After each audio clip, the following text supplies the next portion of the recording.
Student welcome to make academy. आज हम पढ़ेंगे क्लास 10th का इलेक्ट्रिसिटी चैप्टर। साइंस का चैप्टर है, इलेक्ट्रिसिटी चैप्टर है और बहुत मज़ा आएगा आपको पढ़ने में।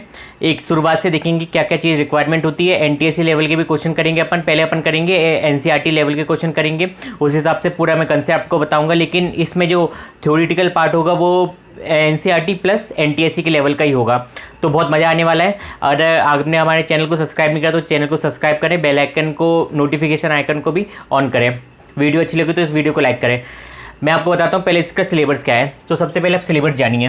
तो सबसे पहले अपन पढ़ेंगे इलेक्ट्रिसिटी में। इलेक्ट्रिसिटी में सबसे पहले अपन पढ़ेंगे चार्ज। चार्ज क्या होता है। फिर अपन पढ़ेंगे प्रॉपर्टी। प्रॉपर्टी किसकी? चार्ज की। Property of charge. फिर थर्ड पढ़ेंगे करेंट। करेंट। फोर्थ पढ़ेंगे रेजिस्टेंस। फिफ्थ पढ़ेंगे रेजिस्टेंस के बाद ओम, पहले करंट के बाद ओम्स, पोटेंशियल, वोल्ट, पोटेंशियल। फिर पढ़ेंगे ओम्स लॉ। फिर पढ़ेंगे रेजिस्टेंस। फिर पढ़ेंगे कॉम्बिनेशन ऑफ रेजिस्टेंस।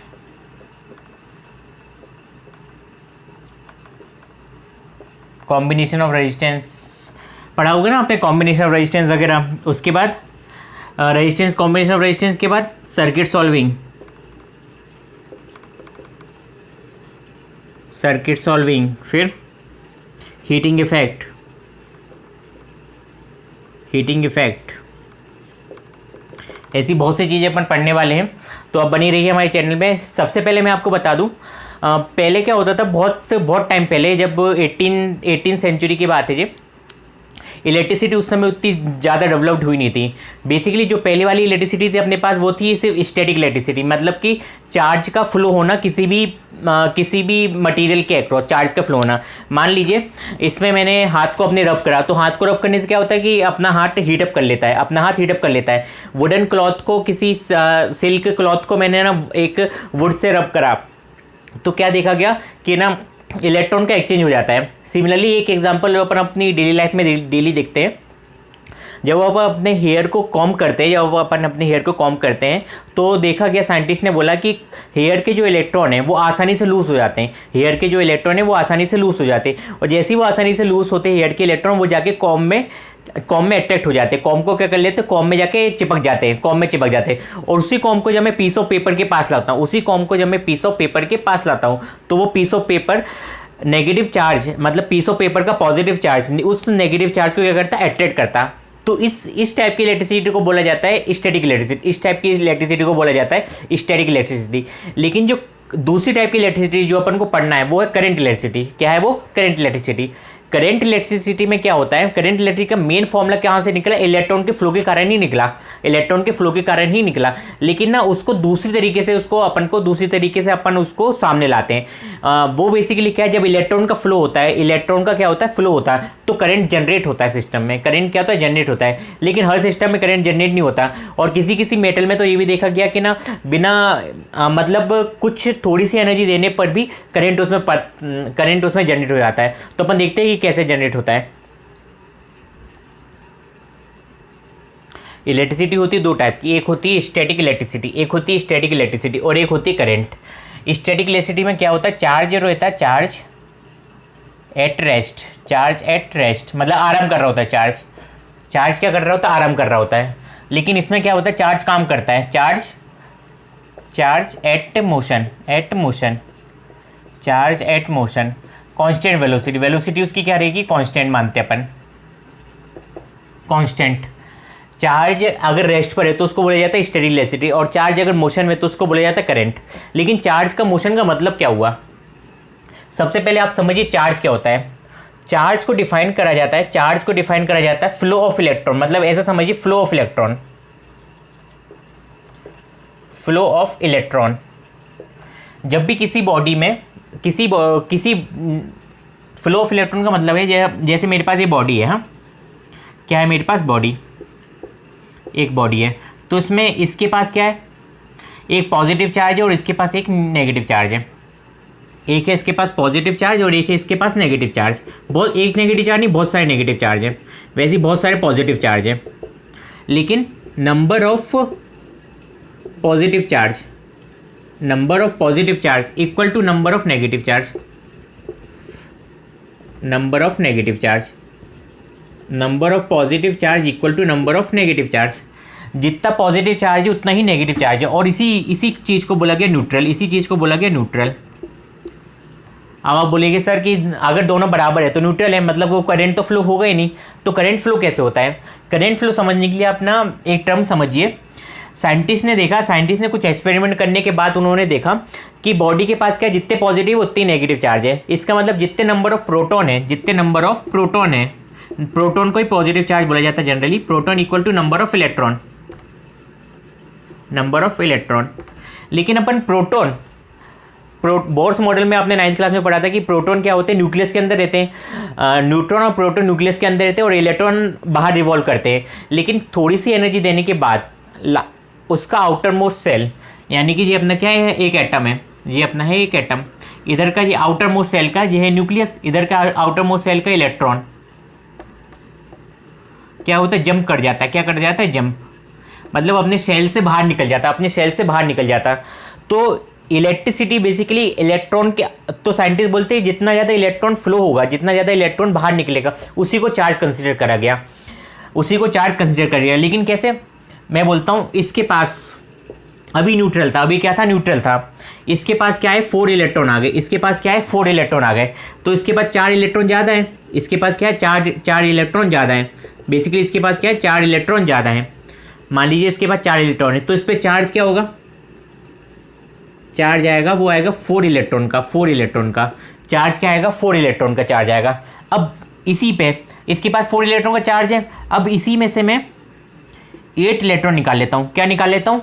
8 इलेक्ट्रॉन निकाल लेता हूँ। ऐसा मानिए इसके पास 4 इलेक्ट्रॉन ज़्यादा थे, तो 4 इलेक्ट्रॉन का चार्ज आया। अब मैंने 4 इलेक्ट्रॉन निकाल लिए, तो चार्ज क्या हो गया, 0 हो गया। फिर से 4 इलेक्ट्रॉन निकालिए, 8 को मैं 4 में निकालता हूँ, मान लीजिए फिर से 4 इलेक्ट्रॉन निकाले। तो जैसे ही 4 इलेक्ट्रॉन निकाले तो अब प्रोटॉन बोलेगा कि हम तो ज़्यादा हैं, चार्ज हमारा आना चाहिए। पहले इलेक्ट्रॉन थे उतने, इलेक्ट्रॉन कितने थे, आसानी से पहले मिल बांट के रह रहे थे कि दोनों का क्या था, न्यूट्रल था। लेकिन जैसे इसके पास 4 इलेक्ट्रॉन आए, प्रोटॉन के नंबर जो है वो कम हो गए। प्रोटॉन के नंबर क्या हो गए, कम हो गए। अब प्रोटॉन ताकतवर नहीं रहा, लेकिन इलेक्ट्रॉन तो है ताकतवर, उसके पास पहले भी थे और भी ज़्यादा इलेक्ट्रॉन आ गए। तो जैसे 4 इलेक्ट्रॉन आए तो इस पर चार्ज क्या आ गया, 4 इलेक्ट्रॉन का चार्ज आ गया। उसके बाद फिर 8 इलेक्ट्रॉन अपने निकाले, पहले 4 इलेक्ट्रॉन डाले, फिर 8 इलेक्ट्रॉन निकाले। तो जैसे ही 4 इलेक्ट्रॉन निकाले, पहले जो 4 इलेक्ट्रॉन ज़्यादा थे वो निकल गए, तो चार्ज कितना हो गया, 0 हो गया। 0 क्या हो गया, चार्ज हो गया। अब फिर से 4 इलेक्ट्रॉन निकाले, तो इस पर चार्ज जो आएगा वो आएगा 4 पॉजिटिव का। कितना आएगा, 4 पॉजिटिव। अब इस पर जो चार्ज रहेगा वो चार्ज पॉजिटिव आयन का रहेगा, 4 पॉजिटिव आयन का रहेगा। अब देखते हैं कि 4 पॉजिटिव आयन और 4 नेगेटिव आयन होते क्या हैं। तो ऐसा समझिए आप, एक घर के अंदर ये है, मेरे पास एक हाउस है, उधर पे मान लीजिए 2 पीपल रहते हैं, 2 पर्सन रहते थे। सबके पास थे 10 रुपीज़, है ना। 10 तो बहुत कम हो जाते हैं, 2000 रुपीज़ मान लीजिए। इसके पास भी 2000 रुपीज़ थे, इसके पास भी 2000 रुपीज़ थे, है ना। इसके पास भी 2000 रुपीज़ थे, इसके पास भी 2000 रुपीज़ थे। 2000 रुपीज़ के ऐसे मानिए नोट थे, हाँ। इसके पास कुछ भी नोट थे, सिर्फ नोट थे, हाँ। ये पर्सन बाहर निकल गया, क्या निकल गया, ये पर्सन बाहर निकला। ये पर्सन क्या निकला, इस घर के बाहर निकल गया। ये अब इस घर में नहीं है, हाँ। ये बाहर आया, तो ये इसके पास जितने 2000 रुपीज़ थे वो भी बाहर आ गए, 2000 रुपीज़ भी बाहर आ गए। पर्सन कितना बाहर आया, पर्सन एक पर्सन बाहर आया, और उसके साथ कितने रुपीज़ बाहर आए, 2000 रुपीज़ बाहर आए। तो सेम होता है इलेक्ट्रॉन के साथ, जैसे इलेक्ट्रॉन क्या होता है, जैसे 4 इलेक्ट्रॉन बाहर आए, तो एक इलेक्ट्रॉन पे जो चार्ज होता है वो होता है 1.6 इंटू 10 की पावर -19 कूलम, 1.6 इंटू 10 की पावर -19 कूलम। और आगे क्या होता है, नेगेटिव होता है, आगे क्या होता है, एक नेगेटिव होता है। ये है 1 इलेक्ट्रॉन का चार्ज, वैसे 4 इलेक्ट्रॉन जब बाहर आएंगे, 4 इलेक्ट्रॉन बाहर आएंगे तो कितना हो जाएगा चार्ज, -4 इंटू 1.6 इंटू 10 की पावर -19 कूलम, 1.6 इंटू 10 की पावर -19 कूलम। 1 इलेक्ट्रॉन बाहर आया तो चार्ज कितना होता है, स्मॉलेस्ट चार्ज होता है। इससे कम का इलेक्ट्रॉन बाहर नहीं आता। कम से कम 1.6 इंटू 10⁻⁻19 कूलम आना चाहिए बाहर। माइनस का क्या साइन क्या इंडिकेट कर रहा है कि चार्ज इलेक्ट्रॉन पे क्या है, नेगेटिव है। सिमिलरली 4 इलेक्ट्रॉन जब बाहर आए तो 4 इंटू 1.6 इंटू 10⁻⁻19 कूलम हो गया, 10⁻⁻19 कूलम। कूलम में इसकी असाइनमेंट वो आप आगे पढ़ेंगे होता क्या है, इतने इलेक्ट्रॉन बाहर आते हैं। सिमिलरली जब प्रोटॉन का जो चार्ज होता है, प्रोटॉन का चार्ज होता है वो होता है सेम होता है 1.6 इंटू 10⁻⁻19 कूलम, लेकिन वो होता है पॉजिटिव, वो होता है पॉजिटिव। इलेक्ट्रॉन नेगेटिव होता है और प्रोटॉन क्या होता है, पॉजिटिव होता है। 4 इलेक्ट्रॉन जैसे बाहर आए तो एक पे चार्ज कितना है 1.6 इंटू 10⁻⁻19। जब 4 बाहर आएंगे तो 4 टाइम हो जाएगा, 8 बाहर आएंगे तो 8 टाइम हो जाएगा, 1000 बाहर आएंगे 1000 बाहर आएंगे। सर कितने आ सकते हैं, 1000 आ सकते हैं। लाखों करोड़ों अरबों खरबों जितने अपने सर पे इतने बाल नहीं होंगे जितने ज़्यादा उनके पास मटेरियल के पास इलेक्ट्रॉन होते, बहुत बड़ी मतलब क्वांटिटी में बाहर आते हैं, इतनी बड़ी क्वांटिटी में बाहर आते हैं कि अपन जब 1 कूलम चार्ज देखेंगे, 1 कूलम, सिर्फ 1 कूलम चार्ज, तो उसमें ना करीबन 10⁻20 के आसपास इलेक्ट्रॉन होते हैं, 10⁻20 के आसपास इलेक्ट्रॉन होते हैं। सोचिए 1 कूलम चार्ज में 10⁻20 इलेक्ट्रॉन बाहर होते हैं। अब वो देखते हैं कि कैसे बाहर आते हैं और कैसे क्या इसकी प्रॉपर्टी है। पहले अपन ने क्या देखा कि बॉडी पे चार्ज आता है, एक होता है पॉजिटिव चार्ज, एक होता है नेगेटिव चार्ज। तो पॉजिटिव चार्ज क्या होता है, नेगेटिव चार्ज क्या होता है, इलेक्ट्रॉन। 1.6 into 10⁻⁻19 coulomb. अपन को बस नेगेटिव साइन बस इतना बताता है कि वो नेगेटिव चार्ज है, लेकिन उसमें मैग्नीट्यूड कितना होता है 1.6 इंटू 10⁻⁻19 कूलम। सिमिलरली प्रोटॉन पे चार्ज क्या होता है 1.6 into 10⁻⁻19 coulomb at room temperature. At क्या है, रूम टेम्परेचर, मतलब एट नॉर्मल कि एक बॉडी क्या होती है, न्यूट्रल होती है। एक बॉडी क्या होती है, न्यूट्रल बॉडी क्या है, न्यूट्रल है। मतलब कि number of electron equal to number of proton, number of electron equal to number of proton. अगर बॉडी न्यूट्रल है तो जितना उस पर पॉजिटिव चार्ज है उतने उस पर क्या है, नेगेटिव चार्ज है। लेकिन थोड़ी सी एनर्जी देने के बाद क्या देखा, थोड़ी सी एनर्जी देने के बाद यहाँ के जो इलेक्ट्रॉन है वो क्या, डिस्टर्ब हो जाते हैं, मतलब ना हिल जाते हैं। वो इलेक्ट्रॉन क्या होते हैं, हिल जाते हैं। मतलब अगर उनके पास थोड़ी सी एनर्जी आई तो क्या करेंगे, अपने सेल से बाहर निकलेंगे। अपने आउटर मोस्ट सेल में क्या होंगे वो, जैसे इधर पे न्यूक्लियस है, ये इलेक्ट्रॉन ऐसे सेल में है, तो आखिरी का जो इलेक्ट्रॉन है वो अभी क्या है, न्यूक्लियस ने उसको पकड़े हुए रखा है, अभी पकड़े हुए हैं, लेकिन फोर्स बहुत कम है। न्यूक्लियस का फोर्स क्या है, बहुत कम है इस पर।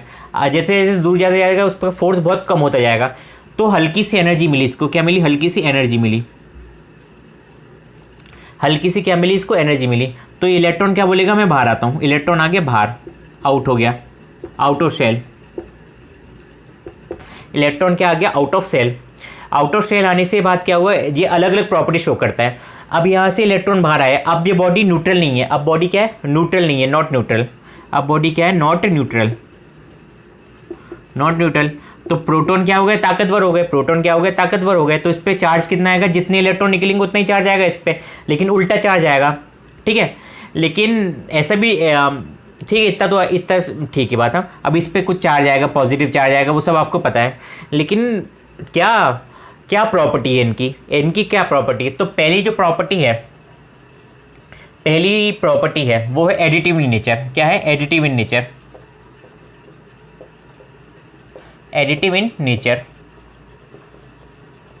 चार्ज क्या है, एडिटिव इन नेचर है।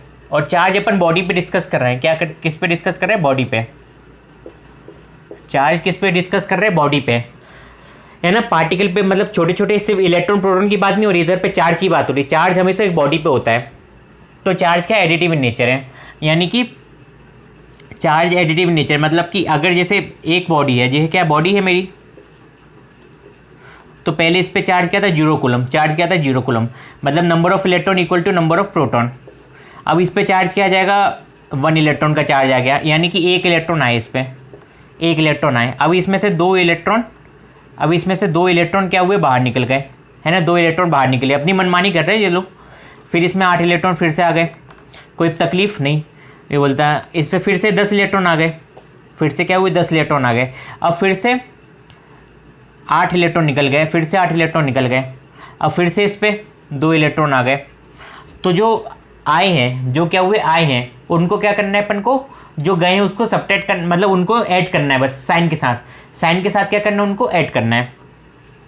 तो ऐड कैसे करेंगे, सबसे पहले क्या था, जीरो चार्ज, सबसे पहले जीरो था, अब एक इलेक्ट्रॉन आया, क्या हुआ, एक इलेक्ट्रॉन आया, एक इलेक्ट्रॉन आया तो minus one electron, minus one electron. अब क्या हुए, दो इलेक्ट्रॉन निकल गए, दो इलेक्ट्रॉन निकल गए, दो इलेक्ट्रॉन निकले, है ना।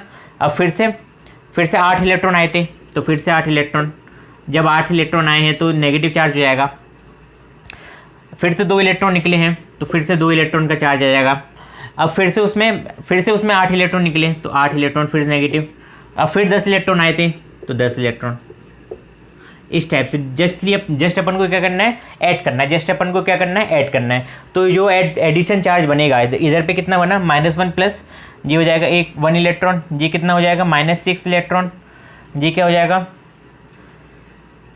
+2 इलेक्ट्रॉन। फिर से करेंगे अपन इलेक्ट्रॉन तो -4 इलेक्ट्रॉन, इनको फिर करेंगे तो -3 electron.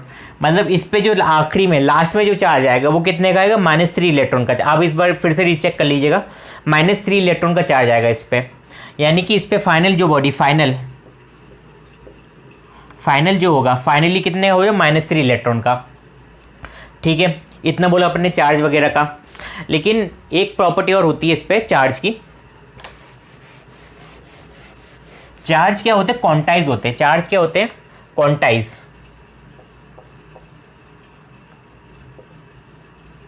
Quantize in nature, quantize in nature का मतलब क्या है, न्यूमेरिकल इंटीजर मल्टीपल होंगे, क्या होंगे, इंटीजर मल्टीपल और positive integer multiple. Positive integer मतलब जीरो से या तो चार्ज निकलेगा ही नहीं, या तो चार्ज निकलेगा ही नहीं, लेकिन जो चार्ज निकलेगा ना वो हमेशा नंबर्स में निकलेगा, 1 इलेक्ट्रॉन, 2 इलेक्ट्रॉन, 3 इलेक्ट्रॉन, 5 इलेक्ट्रॉन। कभी अपन ऐसे नहीं बोले कि 5.5 इलेक्ट्रॉन निकल गए, कि आधा इलेक्ट्रॉन आ गया इसके पास, इसके बाद 2.5 इलेक्ट्रॉन आ गए, इसके बाद 4.5 इलेक्ट्रॉन आ गए, किसी ने इसको 5 इलेक्ट्रॉन उधार, 5.5 इलेक्ट्रॉन उधार दे दिए, ऐसे नहीं बोलेंगे अपन। क्या बोलेंगे, इंटीजर मल्टीपल, मतलब 1 2 3 4 5 6 से लेकर n तक चलता जाएगा। तो अब मेरे को बताइए, अगर टोटल चार्ज क्या है मेरे पास, टोटल चार्ज क्या है, Q है। टोटल चार्ज क्या बोलूं मैं, Q बोलूं। अब Q चार्ज किस किस से मिलके बना है, Q चार्ज किस किस से मिलके बना है, एक तो आ सकता है उस पर पॉजिटिव और एक आ सकता है उस पर नेगेटिव, एक आ सकता है पॉजिटिव, एक आ सकता है उसमें नेगेटिव। पॉजिटिव चार्ज, अगर एक इलेक्ट्रॉन 1.6 × 10⁻⁻19 कूलम चार्ज कर रहा है तो 2 इलेक्ट्रॉन कितने करेंगे, 2 × 3 इलेक्ट्रॉन कितना करेंगे, 3 × 4 इलेक्ट्रॉन कितना करेंगे, 4 × 10 इलेक्ट्रॉन कितने करेंगे, 10 × E, मतलब 10 इलेक्ट्रॉन। तो एक पे जो चार्ज रहेगा उसको 10 से मल्टीप्लाई करना है। 1000 इलेक्ट्रॉन, 1000 पे जो चार्ज रहेगा उसको 1 इलेक्ट्रॉन वाले चार्ज से मल्टीप्लाई करना है। 10,000 इलेक्ट्रॉन, 10,000 पे चार्ज जितना रहेगा उस पर 10,000 से मल्टीप्लाई करना है। फिर ऐसे अरबों खरबों जितना नंबर होगा उतना है। तो अपन मान लेते हैं n इलेक्ट्रॉन, क्या मान लेते हैं अपन, n electron. n is the number of electron, number of electron, number of electron. n क्या मान लेते हैं इसको अपन, नंबर ऑफ इलेक्ट्रॉन मान लेते हैं। जब अपन ने n को नंबर ऑफ इलेक्ट्रॉन माना तो चार्ज क्या हो सकता है, charge +-Ne, +-Ne, +-Ne। Plus minus का मतलब क्या है, प्लस का मतलब चार्ज पॉजिटिव है, चार्ज पॉजिटिव मतलब इलेक्ट्रॉन गए हैं। नेगेटिव का मतलब चार्ज नेगेटिव, चार्ज नेगेटिव मतलब इलेक्ट्रॉन आए हैं। प्लस का मतलब out, electron out, electron get out, electron out. Negative का मतलब इलेक्ट्रॉन इन, नेगेटिव का मतलब इलेक्ट्रॉन इन, पॉजिटिव का मतलब इलेक्ट्रॉन आउट, नेगेटिव का मतलब इलेक्ट्रॉन इन। ठीक है, ये हो गई इसकी दूसरी प्रॉपर्टी। आगे और देखते अपन थर्ड प्रॉपर्टी देखते। क्वांटाइजेशन का मतलब क्या होता है कि चार्ज हमेशा इंटीग्रल मल्टीपल में रहेंगे। अब होता है फोर्थ, इसकी थर्ड प्रॉपर्टी आएगी conservation, conserved. Charge are always conserved, charge क्या रहेगा, कंजर्व्ड का मतलब क्या रहेगा, एक सिस्टम में क्या है जी, एक सिस्टम में number of electron equal to number of proton, number of electron equal to number of proton. जितने इलेक्ट्रॉन रहेंगे उतने ही क्या रहेंगे, प्रोटॉन रहेंगे, जितने इलेक्ट्रॉन रहेंगे उतने ही प्रोटॉन रहेंगे। और दूसरी प्रॉपर्टी क्या होती है चार्ज की, charge can not be create not be destroy, ना चार्ज को बनाया जा सकता ना उसको बिगाड़ा जा सकता। ऑलवेज इट मतलब इट फ्लो, एक बॉडी में अगर इलेक्ट्रॉन आ रहे हैं तो उस पर क्या नेगेटिव चार्ज आ जाएगा, एक बॉडी से अगर इलेक्ट्रॉन निकले हैं तो उसको बोला जाएगा अब्सेंस ऑफ इलेक्ट्रॉन, मतलब कि उस पर पॉजिटिव चार्ज आ जाएगा। एक बॉडी के पास ऐसा समझिए आप, जितना नेगेटिव है उतना ही पॉजिटिव है। पहली बात तो ये, अगर नेगेटिव चार्ज निकल गया, क्या हुआ, नेगेटिव चार्ज निकला तो कौन चीज़ ज़्यादा है, क्या चीज़ है अपने पास ज़्यादा। अगर चार्ज नेगेटिव निकला मतलब इलेक्ट्रॉन कम हो गए, इलेक्ट्रॉन कम तो प्रोटॉन ज़्यादा, तो प्रोटॉन बोलेंगे हम ताकतवर है, मतलब हमारा उस पर क्या आना चाहिए, नाम आना चाहिए, तो प्रोटॉन पॉजिटिव चार्ज बोल दिया अपन एक बॉडी को। एक बॉडी पे अगर 10 इलेक्ट्रॉन आ गए, क्या हुआ, 10 इलेक्ट्रॉन आ गए, पहले न्यूट्रल था, 0 था, अब 10 इलेक्ट्रॉन आ गए, तो इलेक्ट्रॉन क्या हो गया, इलेक्ट्रॉन का चार्ज ज़्यादा हो गया, तो 10 इलेक्ट्रॉन का चार्ज 10 नेगेटिव चार्ज आ गया उस पर। इस टाइप से अपन बोला जाता है। लेकिन चार्ज हमेशा क्या होता है, कंजर्व्ड होता है, ना तो उसको बनाया जा सकता ना उसको बिगाड़ा। Charge can not be create not be destroy, it always flow from one body to another body. ठीक है, तो अपन ने देखा था चार्ज क्या होता है बॉडी वगैरह पे चार्ज। लेकिन अब जो करंट के लिए अपन को पढ़ना है इलेक्ट्रॉन का फ्लो। करंट के लिए अपन को क्या पढ़ना है, इलेक्ट्रॉन का फ्लो, इलेक्ट्रॉन का फ्लो। ये थ्योरी मैं आपको थोड़ी डीप में पढ़ा रहा हूँ। इस थ्योरी को पढ़ने के बाद आपको ना कोई भी डाउट नहीं रहेगा, इलेक्ट्रिसिटी चैप्टर के जो बेसिक रहेगा ना उसमें कोई भी डाउट नहीं रहेगा। तो इलेक्ट्रॉन का फ्लो, तो सबसे पहले एक मेटल लिया, क्या लिया, एक मेटल, एक मेटल और कंडक्टर बोल दीजिए आप, कंडक्टर अच्छा लगता है बोलने में। कंडक्टर मतलब तो सबको पता है ना, कंडक्टर वो सब्सटेंस होते हैं जिसमें करंट आसानी से फ्लो हो जाता है, करंट आसानी से फ्लो हो जाता है। तो कंडक्टर की एक प्रॉपर्टी होती है, क्या प्रॉपर्टी होती है कि जैसे इसके पास एनर्जी आती है, जैसे ही क्या आती है, एनर्जी आती है, एनर्जी आती है, जैसे ही क्या आती है, एनर्जी आती है। अब इसके पास क्या है, एनर्जी आई, तो एनर्जी आने के बाद क्या हुआ, इसके अंदर जो एटम है, इसके अंदर क्या है, एटम है, इसके अंदर है एटम। एटम में क्या करे, अपने फ्री इलेक्ट्रॉन लूज कर दिए, अपने फ्री इलेक्ट्रॉन क्या हुए, लूज कर दिए। फ्री इलेक्ट्रॉन को लूज मतलब इलेक्ट्रॉन ही निकले हैं, एटम में से क्या निकले, इलेक्ट्रॉन निकले, निकल गए निकल गए निकल गए निकल गए निकल गए निकल गए निकल गए, है ना। ये मोहल्ला था, एक मोहल्ले में बहुत सारे घर थे, तो घर में से क्या हुए, बच्चे बाहर निकले, घर में से क्या हुए, बच्चे बाहर निकले, लेकिन अभी भी मोहल्ले के अंदर ही हैं। घर में से बच्चे बाहर निकले, मोहल्ले के अंदर हैं। जब जैसे ही बाहर निकले तो कंडक्टर की क्या प्रॉपर्टी होती है, कंडक्टर की एक प्रॉपर्टी होती है, अब जैसे घर से बाहर निकले बच्चे तो कहाँ जाएंगे, वो खेलने जाएंगे मैदान में। तो वैसे कंडक्टर की क्या प्रॉपर्टी होती है, जो इलेक्ट्रॉन निकले हैं वो कहाँ जाएंगे, सरफेस पे जाएंगे, मतलब आउटर सरफेस पे आ जाएंगे सब इलेक्ट्रॉन, आउटर सरफेस पे आ गए। तो जैसे ही आउटर सरफेस पे आए इलेक्ट्रॉन क्या हुए, आउटर सरफेस पे आ गए, तो एक जगह इकट्ठे हो गए इलेक्ट्रॉन क्या हुए, एक जगह इकट्ठे हो गए, यहाँ पे आउटर सरफेस पे आ गए इलेक्ट्रॉन, है ना, यहाँ पे क्या आ गए, आउटर सरफेस पे आ गए। तो दूसरे सरफेस को, यहाँ पे इलेक्ट्रॉन है नहीं, तो यहाँ पे क्या आएगा, positive positive positive positive positive positive. यहाँ पे क्या है, प्रेजेंस है, यहाँ पे क्या है, प्रेजेंस है, यहाँ पे क्या है, प्रेजेंस है, यहाँ पे क्या है, एब्सेंस है, यहाँ पे क्या है, एब्सेंस है, absence of electron, absence of electron. तो बेसिकली उसको भी बोला जाता है पॉजिटिव। लेकिन अभी ये समझिए यहाँ पे एब्सेंस है, एब्सेंस को बोला गया, मैंने पॉजिटिव चार्ज मान लिया मैंने, हाँ। अगर कमी है इलेक्ट्रॉन की तो उसको पॉजिटिव चार्ज मान लिया। इस वजह से क्या हुआ, अभी भी इलेक्ट्रॉन है इसके पास, अभी भी क्या है, इलेक्ट्रॉन है, अभी भी है इलेक्ट्रॉन, लेकिन इलेक्ट्रॉन क्या आ रहे हैं, एक सरफेस पे आते जा रहे हैं, हाँ। इलेक्ट्रॉन क्या है, इस सरफेस पे आए जा रहे हैं। कितने इलेक्ट्रॉन आ सकते हैं, करोड़ों अरबों खरबों, मतलब कोई गिनती नहीं है, इतने इलेक्ट्रॉन, बहुत सारा फ्री इलेक्ट्रॉन है। कंडक्टर के बहुत सारे फ्री इलेक्ट्रॉन रहते हैं, वो लगातार इस सरफेस पे आए जा रहे हैं। लेकिन जब सरफेस पे आते हैं तो एक इलेक्ट्रिक फील्ड जनरेट हो जाती है अंदर, क्या होती है, इलेक्ट्रिक फील्ड, हल्की सी क्या होती है, इलेक्ट्रिक फील्ड जनरेट होती है, हाँ। हल्की सी क्या होगी, एक इलेक्ट्रिक फील्ड जनरेट होगी। यहाँ तक जो अपन ने बात करी वो करी स्टैटिक इलेक्ट्रिसिटी के बारे में, यहाँ तक स्टैटिक इलेक्ट्रिसिटी के बारे में बात करी। अब यहाँ तक जो अपन ने बात करी वो करी स्टैटिक इलेक्ट्रिसिटी के बारे में, हाँ। अभी तक कंडक्टर जो आए वो सरफेस पे आए हैं, अभी तक यहाँ पे चल रही है स्टैटिक। अब इसी पॉइंट से चालू होगा करंट, इसी पॉइंट से चालू होगा करंट। और आपको एक बहुत अगले लेक्चर में एक बहुत अजीब चीज़ पता चलेगी कि इलेक्ट्रॉन और करंट अलग अलग डायरेक्शन में फ्लो होते हैं। अभी तक अपन क्या बोल रहे थे, अगर इलेक्ट्रॉन के फ्लो के कारण ही करंट बनता है, और अब क्या बोलेंगे अपन, इलेक्ट्रॉन और करंट अलग अलग अपोजिट डायरेक्शन में फ्लो होते हैं। तो नेक्स्ट वीडियो में देखते हैं कि ऐसा क्यों बोला जाता है कि इलेक्ट्रॉन और करंट अलग अलग डायरेक्शन में क्यों फ्लो होते हैं, और किस चीज़ की वजह से सेम इसी पॉइंट पे इसी के बाद जस्ट करंट कैसे बन जाएगा, कुछ क्या ऐसा क्या होगा कि इसके बाद करंट बनना चालू हो जाएगा। आई होप आपको वीडियो अच्छी लगी होगी। अगर वीडियो अच्छी लगी हो तो अपने फ्रेंड्स के साथ इसको शेयर करिएगा। बहुत अच्छे से डीपली मैंने इस कंसेप्ट को समझाया है और आपको एनटीसी लेवल पे भी बहुत काम आएगा। और बेसिक जो डाउट होते हैं इलेक्ट्रिसिटी बच्चों को आसानी से समझ में नहीं आती, वो इसी की वजह से नहीं आती क्योंकि उनके बेसिक बहुत ज़्यादा कमज़ोर होते हैं। Thank you for watching.